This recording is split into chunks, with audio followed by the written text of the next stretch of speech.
कपड़े धोने वाली बहू। शादी के पहले से ही विभा को कपड़े धोने का बड़ा शौक था। कभी नल के नीचे तो कभी तालाब के पास। अरे मेरी नीली वाली लुंगी नहीं दिख रही है। विभा की अम्मा, कहाँ रखी है लुंगी? अरे वो तो विभा ने परसों ही धोकर रखी थी आपकी अलमारी में, देखो वहीं होगी। वो ना मैंने आज धो दी, मुझे लगा कि गंदी हो गई होगी। अरे कैसे गंदी हो गई थी? उसे तो मैंने पहना भी नहीं। हे भगवान, इस लड़की के कपड़े धोने की आदत से परेशान हो गया हूँ मैं। जितना तो घर में राशन नहीं आता, उससे कहीं ज्यादा डिटर्जेंट पाउडर का खर्चा है।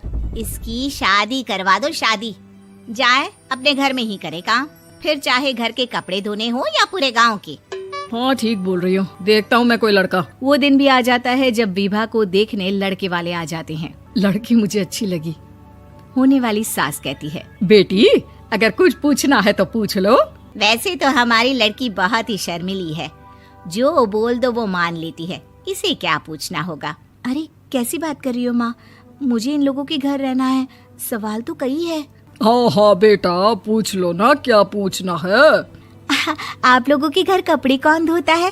सास का मुंह बन जाता है।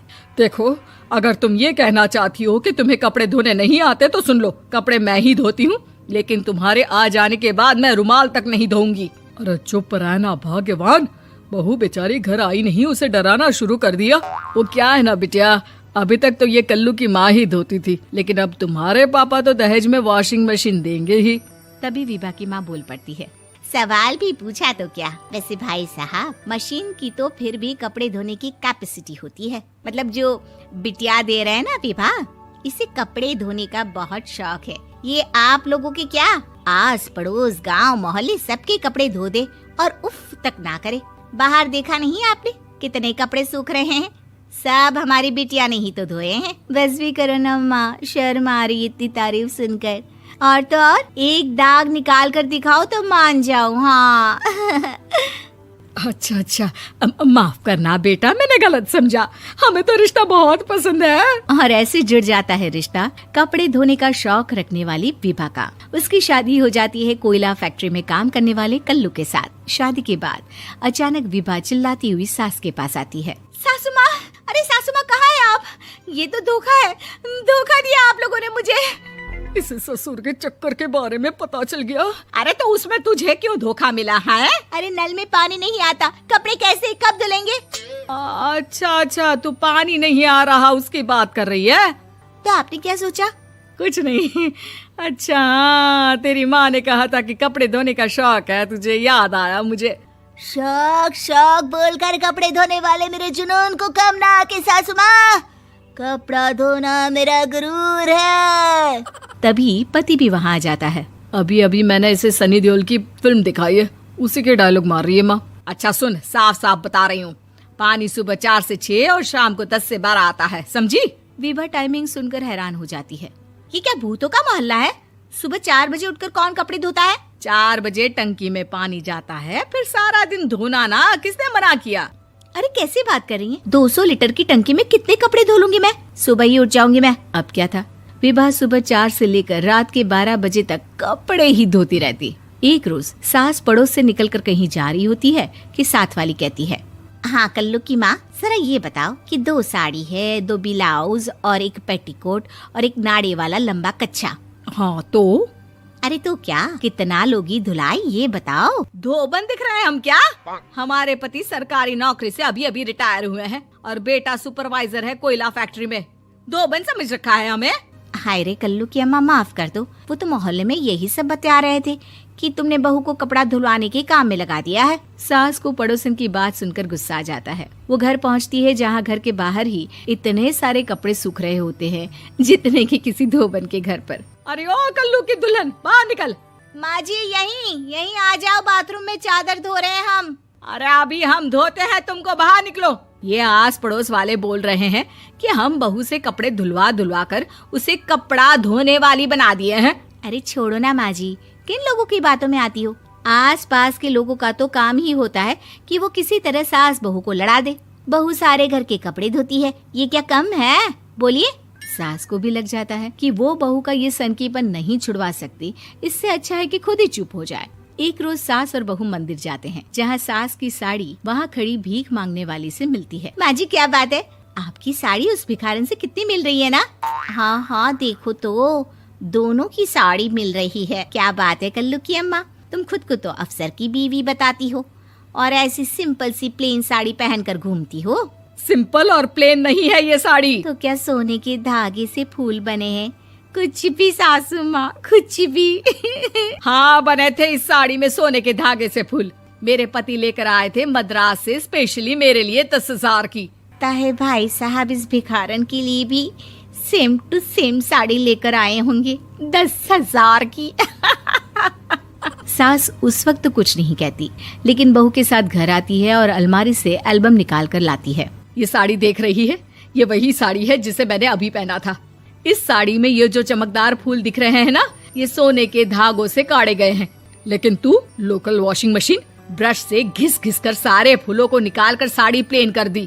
मुझे माफ कर दीजिए सासू माँ। और तो और, जब मैंने तुझे तेरी गलती के लिए कुछ नहीं कहा, लेकिन तूने तो सबके सामने मेरा मजाक ही बना दिया। क्यों? बहू को समझ में आ जाता है कि अब से उस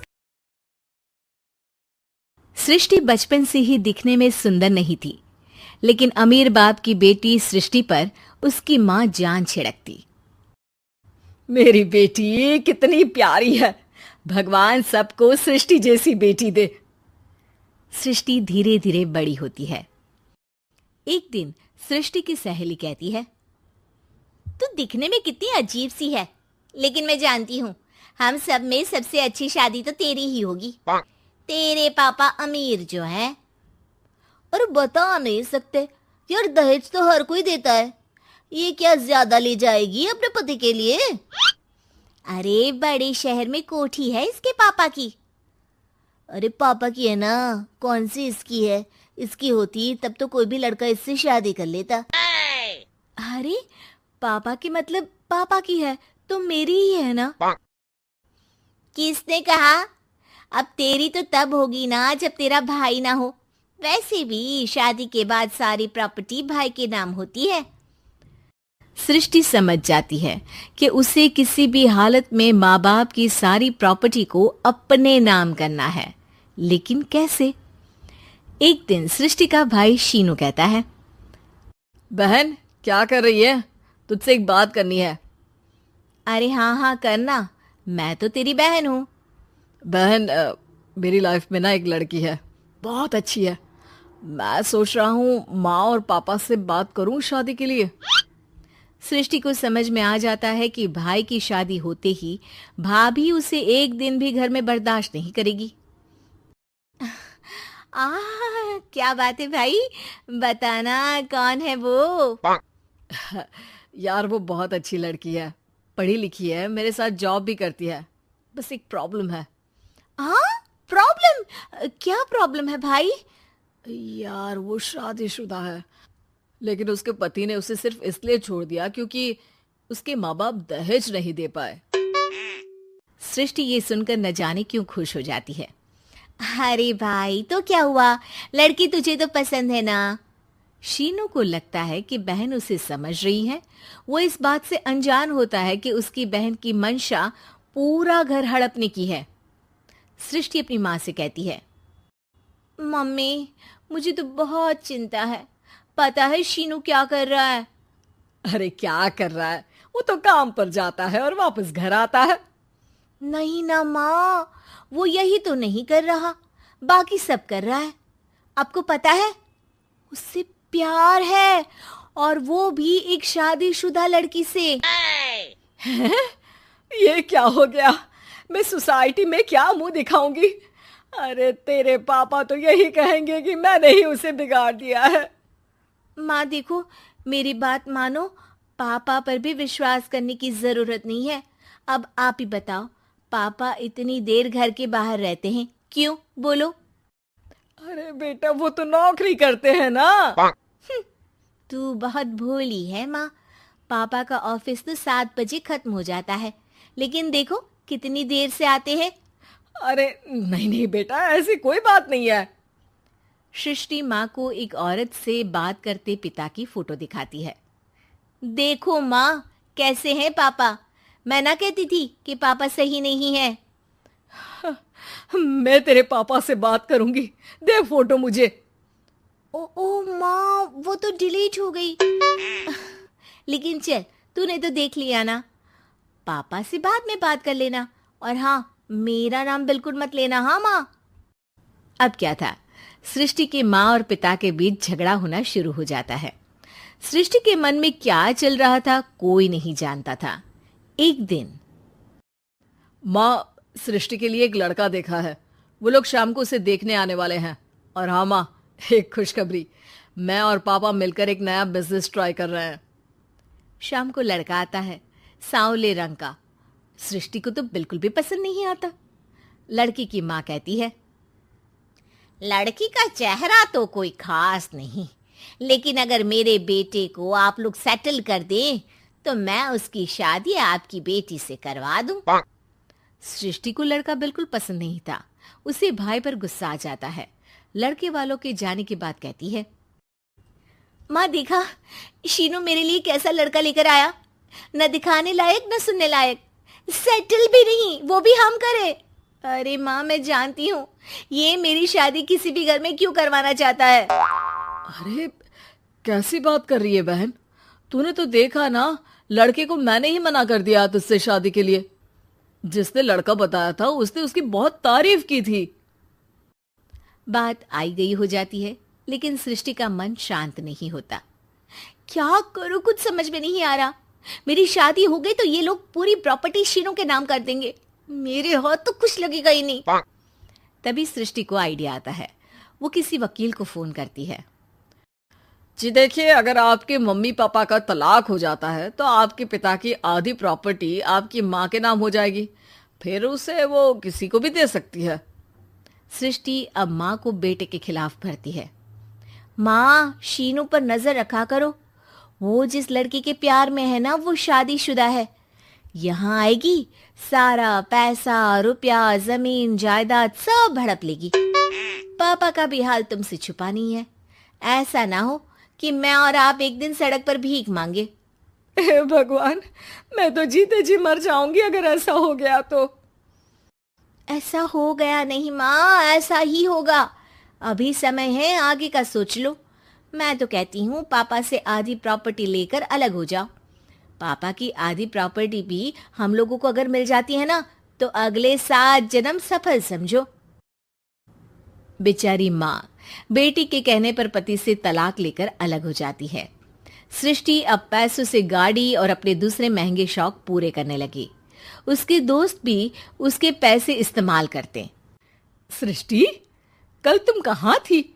मैं सारा दिन घर पर अकेली थी। तो मैं क्या करूं? मैंने ठेका तो नहीं लिया है ना तुम्हें संभालने का। माँ को सृष्टि से ये उम्मीद नहीं थी। वो बैठकर रोने लगती है। वहीं उसका पति यानी कि सृष्टि के पिता आ जाते हैं। मैं जानता था कि तुम्हारा यही हाल होगा, तो आपने मुझे रोका क्यों नहीं? मैं रोकता तो तुम रुकती क्या? सृष्टि के कहने पर तुमने मुझ पर अपने बेटे पर शक किया, लेकिन तुम ये भूल गई कि कैसे हम दोनों ने मिलकर जीवन में इतना सब खड़ा किया। माँ पति के गले लग जाती है। मुझे माफ कर दीजिए, मैंने आपकी कमाई का एक बड़ा हिस्सा गवा दिया। कोई बात नहीं, तुम साथ हो तो मैं ऐसी 7 प्रॉपर्टी खड़ी कर दूंगा।